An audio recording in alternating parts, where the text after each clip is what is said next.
કેમ છો મારા સુરતના ક્યુટીઝ? મેં સુરત ગુજરાતથી વૈસુ અને તમારા બધાનું મારા મિની બ્લોગમાં સ્વાગત છે. હવે મારી મોર્નિંગ તો થઈ ગઈ છે, બટ તમને તો ખબર મને કેટલી આળસ આવે. બટ આ મારા ક્યુટ પ્લાન્ટ બહુ મસ્ત છે. ઉપરથી અત્યારે વરસાદ પડે છે અને ગાઈસ મને અત્યારે બોલવાની કઈ તાકાત નથી, એટલે ચલો હાલ ફિલહાલમાં અત્યારે તો ફટાફટ ઓફિસ માટે રેડી થઈ ગઈ છું. અને ગાઈસ મેં આજે ટિફિન નથી બનાવ્યું, કેમ કે અઠવાડિયામાંથી 7 દિવસ હું ટિફિન નહીં લઈ જાઉં. કોઈક વાર લઈ જાઉં, કોઈ વાર નહીં લઈ જાઉં, એટલે આજે પણ ટિફિન નહીં બનાવવાનું હતું, એટલે જલ્દી રેડી થઈ ગઈ હતી. ને હા ગાઈસ, મને હજી પણ બહુ શરદી છે ને કઈ વધારે શરદી છે. એ ગાઈસ ચલો વધારે લેટ થાય એ પહેલા હું આવી ગઈ ઓફિસે. અને ગાઈસ 5 મિનિટ લેટ થઈ ગઈ હતી. નહીં ગાઈસ, અમારી ઓફિસનું પંચિંગ છે ને 5 મિનિટ જલ્દી છે. ઓકે, હા મેં કહી દઉં. અને ગાઈસ જો મને કેટલી ગરમી લાગે છે.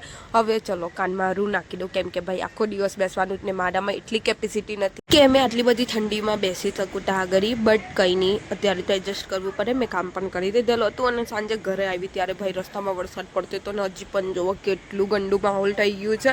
એવું લાગે છે એટલો વરસાદ પડવાનો, બટ નહીં પડેલો ગાઈસ. અને સારું નહીં પડેલો હતો, કેમ કે મેં આવેલી પંડિતજીની દુકાનમાં, કેમ કે મારે મોલ્ડ બધું લેવાનું છે. અને ભાઈ રેઝિન તો મને અહીંયા મળ્યું જ નથી, અને બીટ્સ પણ લેવાના હતા. મેં એટલું ગોટેલું, પછી મને માંડ બધી વસ્તુ મળ્યું છે. પછી મેં બિલિંગ કરાવીને ઘરે આવીને જમી લીધું. થોડું કામ કરવાનું હતું એ કર્યું, અને પછી આ બધી વસ્તુ લાવેલી છે ને એ મને ઓર્ગેનાઇઝર કરવાનું છે, કેમ કે મારી પાસે ડબ્બાટો છે, બટ મેં આ બધું ઓર્ગેનાઇઝર નથી કરતી, કેમ કે ભાઈ મને એટલો કંટાળો આવે કે મને ખબર જ નહીં યાર, મેં એટલી આળસી છું.